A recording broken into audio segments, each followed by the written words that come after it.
Bloomberg Audio Studios. Podcasts, radio, news. You're listening to the Bloomberg Balance of Power podcast. Catch us live weekdays at noon Eastern on Apple CarPlay and Android Auto with the Bloomberg Business app. Listen on demand wherever you get your podcasts or watch us live on YouTube.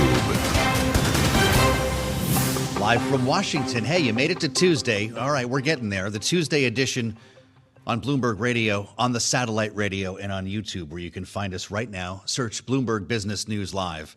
Because as always, we've got a lot to catch up on. It's good to see you. Thank you for joining. Here's the baseline when it comes to politics today. President Biden wrapping things up in Africa. He's in Angola, where he wraps the trip. 3-day trip done today. The Trans-Africa Summit wrapping things up today before he gets on Air Force One and heads back to Washington. Congress also coming back to Washington. Senators, members of the House flying in last night, and today we actually get down to business. Senate's already in session. The House will get back to it tonight. We've got a funding deadline. You know, if you listen to this program, the deal there. No one's talking about a shutdown, so when you see the countdown clocks later on cable news, you can sound smart at the cocktail party. We don't, however, have a deal, and we'll get to that later this hour with Nathan Dean, who, yes, of course, is running odds on a shutdown. Now, while lawmakers are doing this dance on Capitol Hill, Donald Trump's picks for defense and treasury are doing their own dance on the Senate side. You know how this works. You get the Sherpa, they bring you through the meetings, and you actually sit down in the office with the senators who are going to be deciding your fate. That's an easier job for some than others right now. Ask Matt Gaetz. And there's a big difference between Scott Bessent today and Pete Hegseth, as the walls start to close in a little bit more around Donald Trump's choice to run the Pentagon. Remembering, this is a military combat veteran, also a veteran of Fox News, and he's facing a series of allegations involving sexual assault, which he was asked about again today as he made his way through the corridors in the Senate. Reporters have one question on their mind. Here it is. How do you feel about the women in combat? Amazing women who serve in our military. Do you think they should be in combat? I think they're already in combat. He's talking about women in combat. It's not just the sexual assaults. It's what role women should play in the Pentagon. As he just said, we have amazing women who serve in the military. I think they're already in combat, when asked if he thinks they should be. This is where we follow the bouncing ball today with Ashley Davis. I was delighted to hear that Ashley was coming on with us. Of course, a Republican strategist, but an insider when it comes to national security and this idea of subverting FBI background checks. I've got a lot of questions for Ashley, principal at West Front Strategies, former special assistant to the director of Homeland Security. Ashley, it's great to have you back. This is quite the dance to witness, no matter who the candidate is. But I wonder your thoughts now that Matt Gaetz is out of the picture. Does all the fire now turn to Pete Hegseth? Well, that's what it looks like's happening right now. Obviously, if you've seen who he's been meeting with up to this point, they've been more on the friendly side in regard true Trump believers. I mean, Senator Tuberville yesterday. And so there have been the support that he needs from them. However, you've seen a lot of Republican senators say they want to make sure that they see his full vetted FBI background check. And to kind of answer that question, which I think is really important, is if President Trump says we're not going to do a background check on this, these senators have the ability to just say, then fine, if we don't get it, then we're not going to vote for him. And remember, he can only lose really 3 votes, and we don't know where Mitch McConnell, Susan Collins, Elisa Murkowski will be. So these senators can really vote with what they say if they really want an FBI background check. And obviously that's standard procedure. So I would think that you see that happening. Well, so, okay, let's get into that for a minute because, Ashley, you know a lot more about this than most Americans, having had a security clearance, having worked in national security in the Bush administration and what became the Homeland Security Department. Is Donald Trump about to set a new normal? Because there is a standoff here between the transition team that does not trust the FBI and the senators, in the case of Senator Wicker, for instance, running a committee that's got to clear the next Secretary of Defense, sees this rather differently. These senators want the traditional FBI background check. Where's this going? How's this going to break?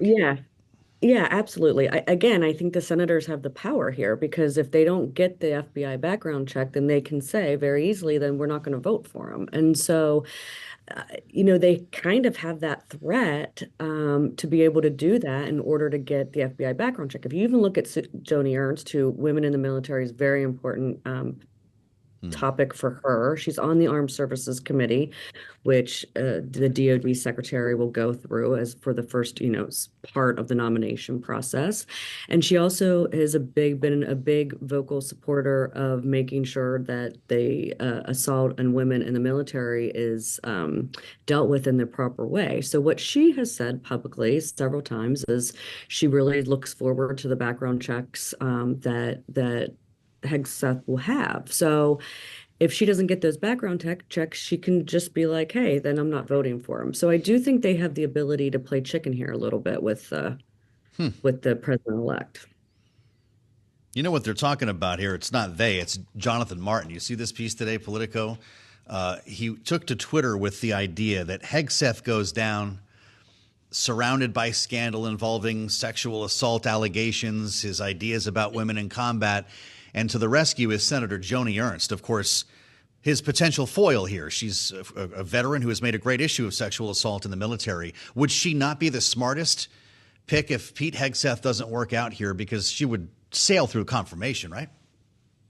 Well, absolutely. I mean, I'm obviously I'm a huge fan of her, so I'm very biased about that question, but I think she would be wonderful. There are the dynamics of when at that point a governor would have to appoint a senator, a temporary senator. So how long does that process would that take in Iowa? I don't know the answer to that question off the top of my head. So, there is this point of getting tax reform done early on in the administration. So you don't want to have empty Senate seats either, which would be something that could potentially work against her if that would be open for a while. Interesting. If Donald Trump gets nominees like Pete Hegseth through committee without an FBI background check, realizing that may not be what happens here, to your point, senators have the leverage. But if that took place, would he not be able to simply give them the background check or the security clearance, rather, once they got into the White House? He did that with Jared Kushner in his first term. He could, just as president, give everyone security clearance, right? Yes, I mean, I guess in theory, obviously he can as president. I agree with you, and I think many people that are listening right now would agree that I understand the point that he doesn't trust the FBI for various reasons. However, there is a process in place, and one of the main issues when you go through these security clearances is obviously the general stuff that you would think that you haven't done anything horrible in your past. But one of the most important things is the any financial issues that you would have, that you would be a target to foreign governments to take bribes. And so that, to me, with some of the people that, that are obviously serving presidents, no matter who it is probably one of the most important things, because you're not going to really normally nominate someone that has criminal pasts, but this whole financial aspect is something that's really important for some of these nominees. Yeah. Well, okay, and well stated here. When it comes to the various levels of security clearance, I know you could give us a clinic on this, and I don't want to get too far into the weeds, but how many are there? If you're going to run an agency like the Pentagon, for instance, or a law enforcement agency like the FBI, that would require obviously the highest. But when we start talking about Scott Bessent, for instance, some of the other nominees, how many different shades of clearances are there? Well, there's a very interesting fact here, which I learned when I was going through mine. So the normal or top secret, and then top something called TSSCI, which is a higher level, which is kind of what someone like the Secretary of Treasury would get. So it's a high level, higher than top secret, which is more the general clearance. But the interesting dynamic here are there's code words that you can get. And so that means that you can read into certain programs throughout the federal government. And there's not one person, including the President of the United States, that has the ability to read into every single code program in the country. So like Treasury, for example, has they deal with a lot of terrorism insurance or terrorism funding through the department. So obviously those programs, the Secretary of Treasury would be read into, but he's not necessarily going to be read into programs of something that's happening in the ground war in Afghanistan. Yeah. So there's, but someone like DOD, he would be read into obviously all the different programs that the Department of Defense would be involved in. However, he may not necessarily be read into programs that have to do with critical infrastructure in the United States. Fascinating. That's why we have Ashley Davis join us. Yeah, You're really not going to hear this anywhere else.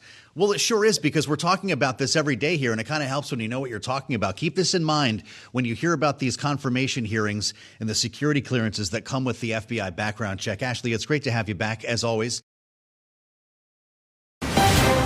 You're listening to the Bloomberg Balance of Power podcast. Catch us live weekdays at noon Eastern on Apple CarPlay and Android Auto with the Bloomberg Business app. You can also listen live on Amazon Alexa from our flagship New York station. Just say, Alexa, play Bloomberg 1130. We turn our attention to the topic of energy. And of course, this is the fastest show in politics. So we're going to do this through policy here in Washington by way of Alaska.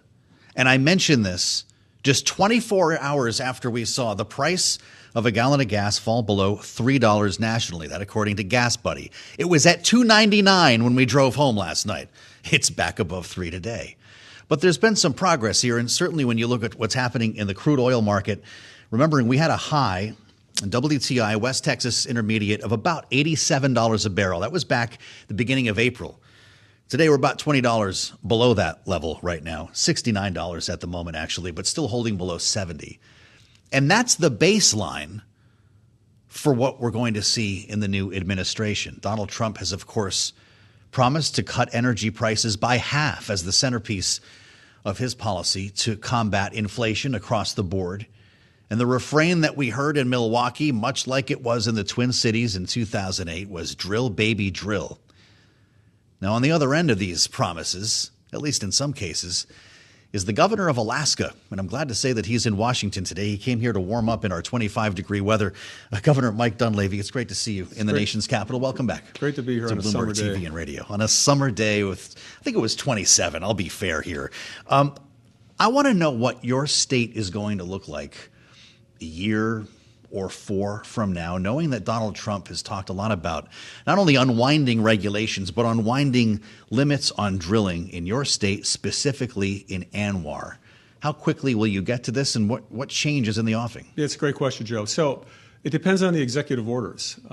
Some have said that the president's going to drop executive orders immediately, maybe even on the first day. Mm-hmm. Hopefully some of those executive orders will repeal what some of the Biden administration folks have done to Alaska. Our Senator Dan Sullivan has an interesting chart that shows about 66 sanctions against Alaska, is what we call them, since the Biden administration came into play. So, for example, in 2017, ANWR was open under the Tax and Jobs Bill. Mm-hmm. And the Biden administration has really done everything they can to stop those leases from actually going into play.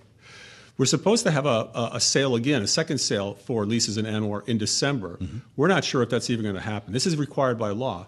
But we'll see when December comes along. But we're questioning whether this administration is going to go through with that. Mm-hmm. But I would say what Alaska is going to look like is what it's supposed to look like. What this country is supposed to look like is tremendous opportunity under the Trump administration, just like his first term. Great conversations with the president. During his first term, he always asked us, what does Alaska need? Yeah. What can we do for Alaska? And under President Trump, we got ANWR. We were drilling more. We were moving west in the NPRA, which is the National Petroleum Reserve, about 27 million acres of land in Alaska that was designated solely for oil production and gas production. Very supportive he is of our gas line project that is fully permitted that we're trying to finalize. Timber industry. Timber industry disappeared in the Tongass National Forest under the Clinton administration. Hopefully that comes back. But between oil, gas, mining, timber, we have tremendous opportunity in Alaska. All we want is the opportunity to be able to develop those resources on federal land. And we're very hopeful with President Trump coming back. You mentioned the leases under the Biden administration. 7 of them that had been acquired by the Alaska Industrial Development and Export Authority were canceled, and 2 others were abandoned as a result. You're in an interesting position here as a policymaker with one hand on Washington, the other on industry. There's been a bit of a Lucy with the football, according to some oil producers who want assurances before they start investing in these leases. What would you tell them? Well, that's another thing that the Trump administration will bring is certainty. So part of the problem with the leases in ANWR, as you mentioned, is when you're selling leases, but on the other hand, you're telling folks to not invest in the Arctic, to not put money in the Arctic, to not put money into oil. It provides an uncertain future for those investors. And so I think under the Trump administration, that's going to change. Mm-hmm. The other thing that's very important to realize is we're going to need 2 to 3 times as much energy as we're producing right now because of data farms, supercomputers. That's rapidly changing. A gigawatt of electricity powers about 800,000 homes. We only have 700,000 people in the state of Alaska. So some of these data farms are using more than the power we generate for all of our residents. You're going to have as much energy as possible coming from various sources, and we're going to need it sooner than later. You're sitting on oil, but a lot of people are talking about nuclear now. Do you support that? Yeah, approach? we support all forms of energy. Doesn't matter if it's renewables, oil, gas, nukes, any and all forms of energy. And we actually passed a nuke siting bill 2 years ago that's going to make it easier for nuclear outfits to come up and take a look at Alaska. Is that right? So Alaska could be the home of the next new nuclear reactor in the United States? Well, I hope so. And we're also looking at a nuclear reactor on one of our military bases at Eielson. So, yes, we hope so. You need as much energy as possible, again, from any source we can get it from. Or will we see an auction in the early stages of the Trump administration when it comes to these leases? I hope or so. Do you not have a sense exactly what so. that procedure will be? I hope so. And I hope that also pertains to offshore oil leases, which were also negatively impacted by the Biden administration. So onshore, offshore, again, we hope that there's a couple lease sales that go up pretty quick. The prize for you, unless you tell me otherwise, is a pipeline, a natural gas pipeline that the Trump administration has promised. You actually retweeted a statement by Donald Trump on this. What's your expectation? What has he told you? Well, we have all the permits for this pipeline. It's a massive pipeline project where I think we're battling our last court case. So this pipeline project is really coming together with buyers and sellers of gas. The president's been very consistent. President Trump's been very consistent. And he supports this gas line concept. What people don't realize is Alaska pioneered LNG export for North America in the late 1960s, 68, 69. We sent gas to Japan, LNG, out of Nikiski, Alaska, which is south of Anchorage. Yeah. That occurred for 50 years until our gas got depleted in the Cook Inlet. But we're talking about North Slope gas, which is 100 trillion cubic feet to 200 trillion cubic feet of gas, tremendous amounts of gas. But we're very close to consummating this gas pipeline, and pretty excited about it. Will Chris Wright and Doug Burgum help you make that happen? Well, I know Doug. Doug's a former governor. Sure is. Comes from a energy state. Yeah. I think I don't know Mr. Wright well, but from what I understand, he's going to do a great job as well. But Doug is going to be terrific because it's that interface between technology, supercomputing, and energy. And his role as the energy czar, I think, is going to pay amazing dividends for this country. Energy czar, but also the Interior Secretary might have something to say about the lands we're talking about. Yeah, we have more BLM lands, more park lands than any other state in the country in terms of acreage. Our population has more Native Americans than any other state as a percentage. 20% of our population is Native American. And so a lot to do with the Department of Interior Alaska has. And so we look forward to working with Doug on solving some problems for the state and the country. The biggest tribe in Alaska supports your move on energy. Most Native Alaskans, most Alaskans support our moves on energy. This is something that's been mischaracterized Absolutely. In the media. How come? Because it doesn't play to the narrative on the left. My wife is Inupiaq Eskimo. My kids are Eskimo. They're tribal members and they're members of our native corporations up there. My 3 girls work at the largest lead zinc mine in the world. It's a resource extraction industry. Most Native Americans, they're Americans. They want to be able to turn their lights on. They want to be able to warm their homes. They want to be able to drive their machines, their cars, their snow machines, whatever it is. And so, yeah, energy is important to all of us. They also want to drink clean water and breathe clean air. Do you worry about the impact on climate change that, for instance, the LNG exports? Because lifting that moratorium looks like a day one endeavor for Donald Trump. Boy, I hope so. And I don't, because Alaska takes care of its environment probably better than any other place in the country. Any other place in the world, and probably any other place in the country. When you shift your resource development overseas to places like China, places in Africa, the Middle East, they don't have the environmental regulations that we do. And so by doing it here in America, you get the benefits of taking care of the environment, jobs, wealth creation, and really opportunity. And this energy is really going to be the underpinnings for the supercomputing age, the AI age that we need to be leaders in. You've got your eyes on data center, don't you? Absolutely. That's a big deal for Alaska? Or does the distance make it difficult to put the data centers themselves in Alaska? Or is it about procuring energy in Alaska that will feed the data centers here? Well, what we have going for us in Alaska is energy. Yeah. We have continuous acres of land. You need large tracts of land. Sure. We have that. We have 3 times the fresh water of any other state. So set up the farms in Alaska. And we have cool temperatures. Yes. There you go. Absolutely. Cooling is a big part of this. That's Huge. fascinating. Huge. I want to talk about you, Governor, in your personal trajectory, because a lot of people are watching us right now. Joe's talking to the governor of Alaska. He's this big timberman-looking guy with logging. You're from Scranton, Pennsylvania. Scranton, Pennsylvania. And after you graduated from college, after spending a life hunting and fishing and being outdoors, you decided to just move your life to Alaska. Through a connection, you got a job as a logger.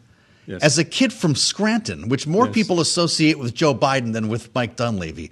What was the scratch or the itch you were trying to scratch by making that move? Always loved the outdoors and the ultimate outdoor. Was it culture shock when you got there? Not really.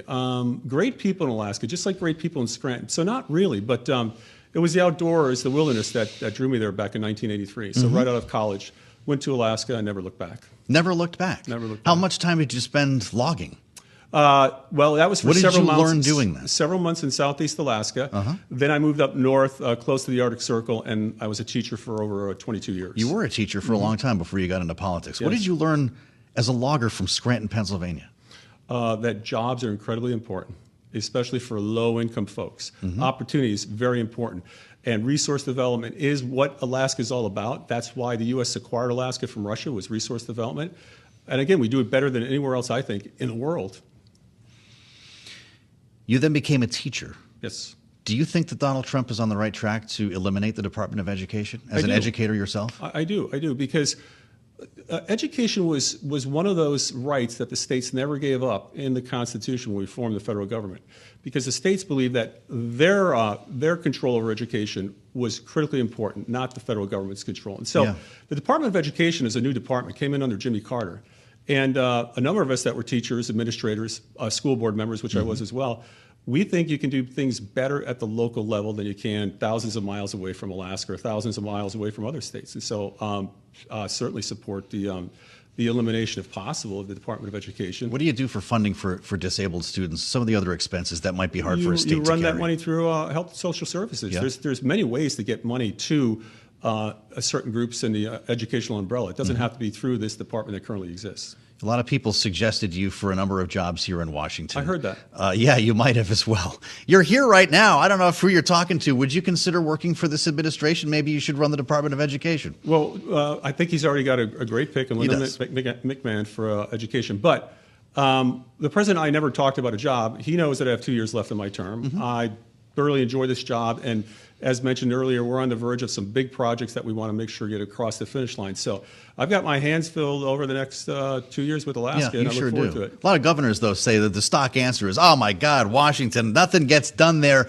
I'm better off here. I'm an executive running my own state right where I want to be. There's truth to that, too. Is there truth to that? Does anything get done in Washington with Donald Trump at the other end of Pennsylvania Avenue? I think with President Trump, he really wants to change things. He really wants to disrupt things. And I say that in the positive. He really wants to give power back to the states, give power back to the people. So I'm excited about the possibilities. I saw what he did his first term, and he's had 4 years to plan for this term. I think it's going to be a great 4 years for this country. Can he really drop energy prices by 50%? If we produce more. Yeah. If we produce more. That's what we're talking about. Yes. And for Alaska, what we want to have is more production, not necessarily higher prices, because higher prices hurt Americans, hurt Alaskans, but more production. That's where we'll get revenue from as well, more production. Nice to see you in town. Yeah, Come see great us to see again. you. The governor of Alaska, Thank you. Mike Dunleavy. Now you know where he's from. You're listening to the Bloomberg Balance of Power podcast. Catch us live weekdays at noon Eastern on Apple CarPlay and Android Auto with the Bloomberg Business app. Listen on demand wherever you get your podcasts or watch us live on YouTube. Thank you for being with us on the Tuesday edition of Balance of Power. We're live from Washington on Bloomberg TV and radio with the big question, how far will they kick the can? Of course, I'm referring to Congress. Lawmakers are back last night into today. Senate's getting back into session. The House will a little bit later on with 17 days until we run out of money. Now, noteworthy, nobody's running countdown clocks, at least not yet. No one's really talking about a shutdown. But the fact is we might have to kick the can so we can kick the can. We'll explain with our political panel. Rick Davis joins us now, partner at Stone Court Capital, Bloomberg politics contributor and Republican strategist, alongside Kristen Hawn, Democratic strategist partner at ROKK Solutions. Great to see you both here.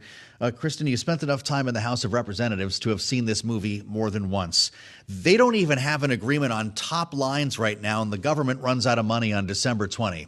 So you can probably tell us how this is going to work, right? We'll have a short-term resolution, kicks the can into the start of the new year. Everybody come back in January when they have a lot of other things to do to try to figure out how to get us into the new year so Donald Trump can affect the budget. What's it going to look like?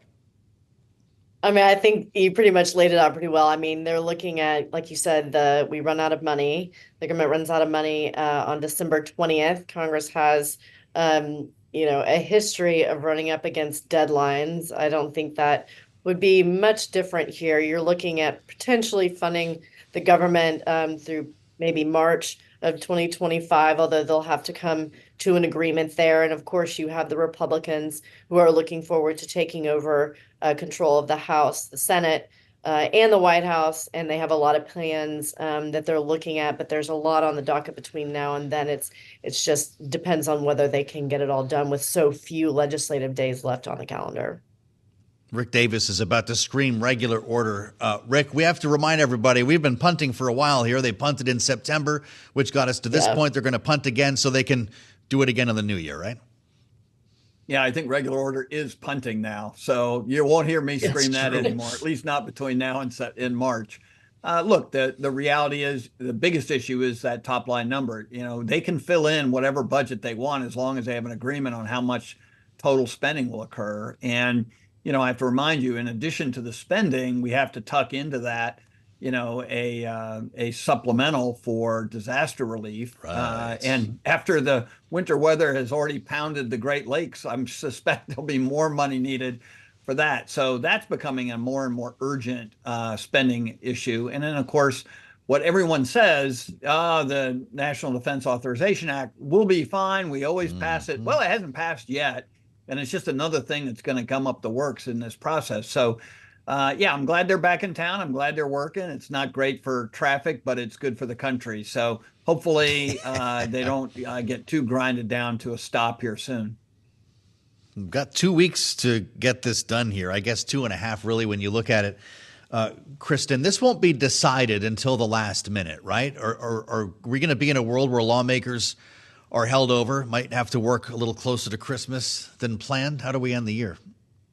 I mean, there's always the chance that can happen, but in my experience, particularly the Christmas holiday has been a great motivator for members of both the House and the Senate. I would project they would come to an agreement, but as was said, you've got NDAA to deal with, potentially a farm bill, all these things that that still have to happen or should happen. I would love, like Rick, if the government could get back to regular order. That's not, this seems to be the case anytime soon, and I would not expect it to be the case with such a slim majority in the House even next year when the Republicans take over. Yeah, could be a majority of one. If Donald Trump gets all of his nominees through. There are a couple coming out of the House, which makes life a little more difficult for Speaker Mike Johnson. Of course, those nominees are making the rounds right now, not necessarily from the House, but in the case of today, we've got Scott Bessent, Donald Trump's pick for Treasury Secretary, walking the halls of the Senate, meeting with the senators who will help to determine his fate when he gets into the confirmation process and the actual hearings. The other making the rounds still is Pete Hegseth, Donald Trump's pick for Defense Secretary, who has been enshrouded by controversy here. Not only some sexual assault allegations, but also his comments on women serving in the military, serving in combat roles, something he was asked about yesterday as he made his way through the halls of power in the Senate. Let's listen. How do you feel about the women in combat? It's amazing women who serve in our military. Do you think they should be in combat? I think they're already in combat. If you couldn't hear that, if you're with us on the radio, so you agree that women should be in combat? He said, I think they already are in combat. Rick, does that sound like somebody who might be backing off some of the harder lines he's taken in interviews and commentaries before he actually found himself in the United States Senate? I'd say not just backing off, but full retreat. Yes, declaring the obvious, women are in combat, the thing he said he didn't want to have. So look, I mean, I think that he's starting to figure out that the comments he made before being nominated don't stand the test that he needs to stand. So he's trying to clean some of that up. I would think he would find something more inventive and positive to say about women in combat, but the fact that he recognizes that they are serving in combat now is a huge step forward. And remember, the people he's meeting with right now are the members of the Armed Services Committee, the same people who are anxious to see the National Defense Authorization Act pass. And you know, he's got to get through that committee before he gets to the full floor. And so they're the real test. And margins will be slim, just probably one more Republican than the Democrats have. And so you want to have that vote coming out of committee positive, at least with all the Republicans on board. And of course, the biggest one on that committee that seems to have real interest in working him through the paces is going to be Joni Ernst, senator from Iowa, and another woman who has served in combat. That's right. Kristen, when you read the tip sheets, the commentaries and op-eds, there is this feeling that Hegseth could be the other one who doesn't make it, much like Matt Gaetz. Then again, we're hearing from a lot of Republican senators who say they want to give him the benefit of the doubt. That answer he just gave on women in combat, as a Democrat, does that make you feel better about this selection? I don't think I feel good about a lot of things. You know, from his mom's email to what he said about women in combat. He was very clear before. He said women have no place in combat. And there's only so much. I mean, it's clearly he's had to back off and retreat from that position, as Rick said. But, you know, he was very adamant about that. And it wasn't very respectful to women or women in uniform who served this country well. And in addition to that, it seemed like he was more making a problem where a problem did not already exist. So I'm glad that he's changed his tune on that. It's clear that that was important for him to do leading into these discussions with the Republican senators in particular. But does it make me feel better? Not necessarily. Interesting, Kristen, to see Democrats conduct their leadership elections in the Senate today. No big surprises. A guy named Chuck Schumer will be the Democratic leader in the Senate. Also, Dick Durbin, Whip, Amy Klobuchar stepping into the number 3 spot, which also forced the creation of a job for Cory Booker, a newly created position of Strategic Communications Chair. Does this team represent the new blood the Democrats need? I mean, I think that they've done a fairly good job. Cory Booker has been a leader and one of the younger members of the Democratic caucus in the Senate. I think, you know, if you look towards the House as well, you've got some interesting potential changes in committee chairmanship or ranking members, which is the top Democratic spot on each committee. The Republicans, I've long said, have a standing rule that you can only be a committee chairman or hold that top spot for so long. The Democrats have not had that in place, which has led to kind of stagnation on the committees, with younger members not being able to move up as easy in the ranks. And I think that you're seeing some potential movement on some critical committees, like judiciary, potentially agriculture. Rick, you were a creature of the Senate for many years here, and you saw Mitch McConnell hang on through good times and bad. Are you surprised to see all of these same names, essentially, the old guard continuing on the Democratic side of the aisle? Yeah, different from the House of Representatives. Seniority still matters. People who want to serve in leadership are kind of self-selected. It's not for everybody in the Senate. And so I'm not surprised to see the sort of typical group. Amy Klobuchar, very, very well thought of Democrat, ran for president. And I'm glad to see Cory Booker taking a new role, because he's, I think, been an underutilized Democratic asset. And Republicans have already gone through their leadership selections and fights, and we've got our team in place. And I would say, really strong leaders on both sides should be able to get something done in the Senate. Remember, last 2 years, the Senate has been surprisingly bipartisan by anybody's estimation. And we'd hope that some of that can continue into this first 2 years of the Trump administration. That is very true. Kristen, we started talking this conversation about government funding and a potential shutdown. No one sees that happening the end of this year or the beginning of next.